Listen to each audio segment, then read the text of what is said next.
is March 21st, 2023. Yesterday on March 20th, 2023, I was in Acme on Whipple in Canton on the corner of Hills and Dales Road.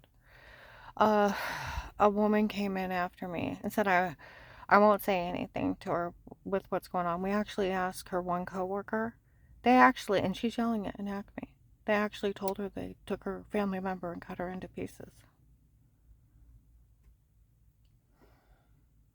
They tape an audio in there. My phone's tapped. What do you do with this? What do you do with this? I meet victim after victim or family members. I try to get people help. I tell as many people as I can that they're just human trafficking and killing people, and they're using my case as a scam to cover it up. I still like to know what Will has against the FBI. Because where do you become good guy FBI agent? To embezzling funds from the Witness Protection Program, to scamming people, human trafficking, drugs, murder, rape, torture, selling police information, and being in it with a human trafficking gang. Where do you become serial killer? And why did he snap? Did one of his friends die? Did they demote him for something to cut his pay and he's getting even with him and using me as a pawn? I don't know him. So what happened in his career that he snapped? Last year on March 24th, 22, outside a couple apartment buildings down, there was a little old man. He was out there yelling at him. You framed her before? Yeah, we framed her before. Shame on you. I know, I wish we wouldn't have done it. Those people even raped her. My next door neighbor, Amy, heard it. And she's like, I thought my husband was loud. I could hear that clear in my apartment. Well, other neighbors came out and said, we all heard that bastard admit to framing you. Well, my one client lives out on Turkey Street in Canton. And the neighbors were saying we all heard that bastard admit to framing you. They sold a login to the protected custody case that agent opened by Thanksgiving of 18. And that's where they all say, for we all hear.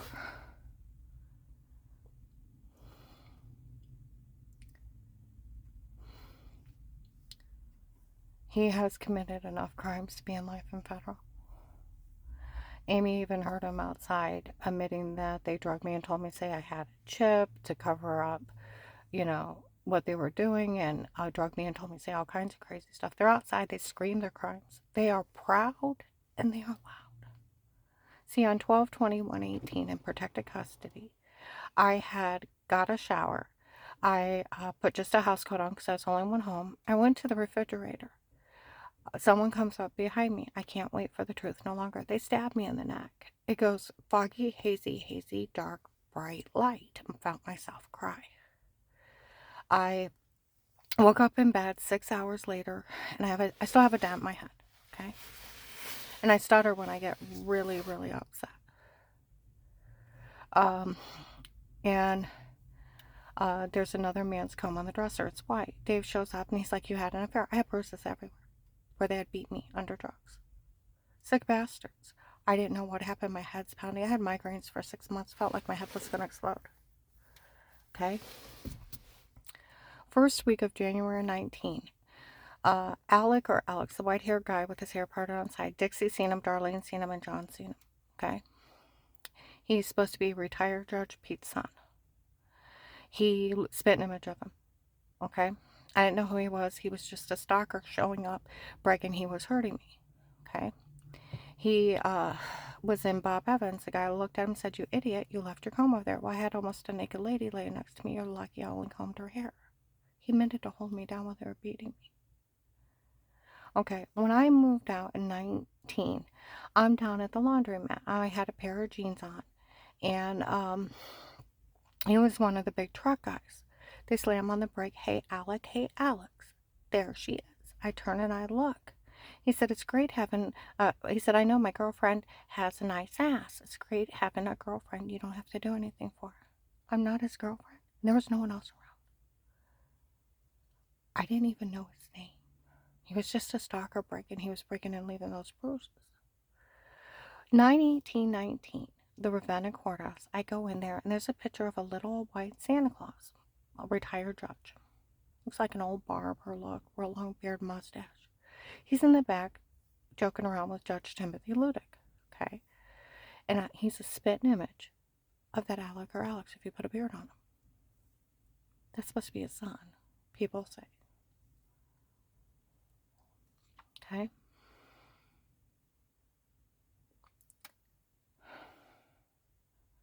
I didn't even know who he was. He was just a stalker showing up saying he was hurting me. He was in the restaurant when I was in there at Wendy's in Maslin when I was holding Brielle. She was first born. And a bunch of big guys showed up and were screaming at me, "You better give your jewelry back. You hear me? You give it all back." And I'm holding that brand new baby, and I know there's a hit on her life in Dixie's. And I just kept looking at her, and they're screaming at me in the restaurant in front of people.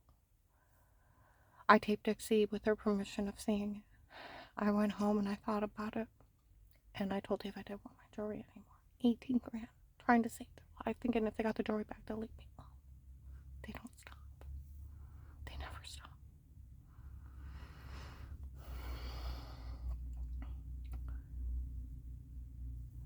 I have a house manager, Marley, said they took her niece.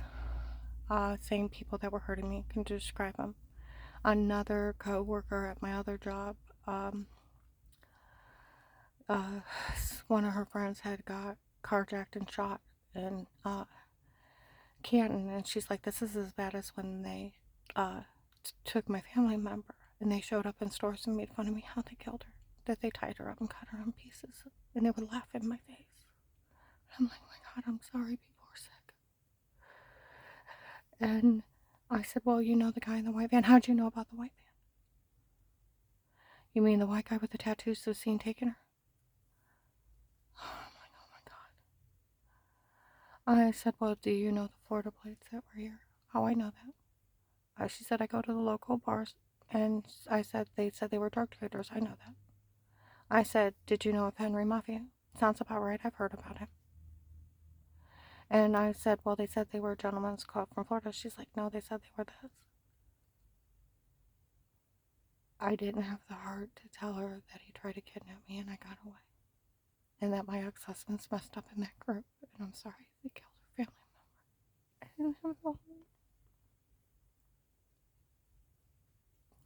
The girl at the ATM in Canton used to, where they're selling the login to the case. I think they're selling it for people to show up to harass me so they can pick them off. She was in with a group of girls following me around in the mall. We all know she's innocent. She's not half bad. I'd like her to meet my dad. We'll take care of her while she's out. And they grabbed her and she's gone. They kept saying they wanted a 5'3", 135 blonde girl. A 15-year-old kid got taken this one. And another thing, I think they're not only just human trafficking, but I think they're profiling people for organs. Because why would you cut people into pieces? They said they had a doctor watching me. Why would you have a doctor on your payroll? They showed up at the mall the first month. She's 5'3", she weighs this much. She has no bad habits. If you're going to kill me, why would you care if I had a bad habit? Well, I was considered morbidly obese when this first started, because being 5'3", I weighed like 232. And being fat probably saved my life, because by January of 19, he's no longer interested in you.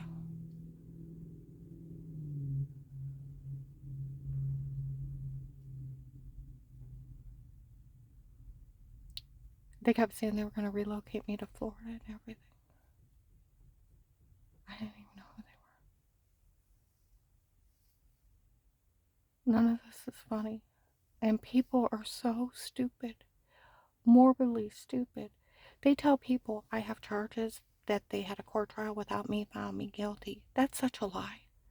You have a right to an attorney, right to remain quiet, right to a fair and speedy court trial. That's never even questioned. They can't do all that behind your back. It's a scam. They told people I was found mentally incompetent and I had a caretaker, had people pretend to be a caretaker and show up. I am a caretaker. I work home health care. And I have a certificate from the state of Ohio to pass meds. I got a 96. I'm not incompetent. Everything was a scam on top of a scam on top of a scam.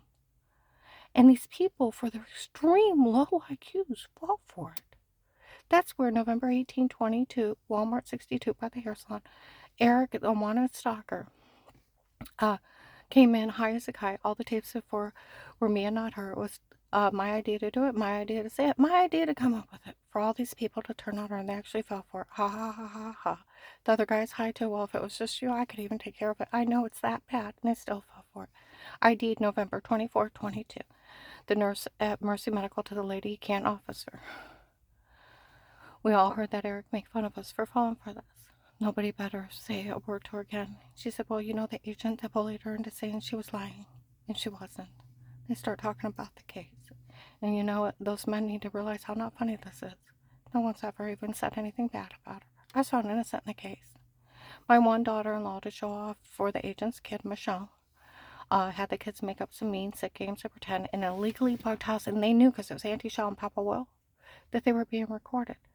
They told them they wanted the house for Auntie Shaw and Papa, and Grandma needed to get out. And then they were making everything up to Flora. And then on October 23rd, 2019, Flora ratted them out. Of course, it never happened. Of course, it wasn't true. We made it up. They were games of pretend.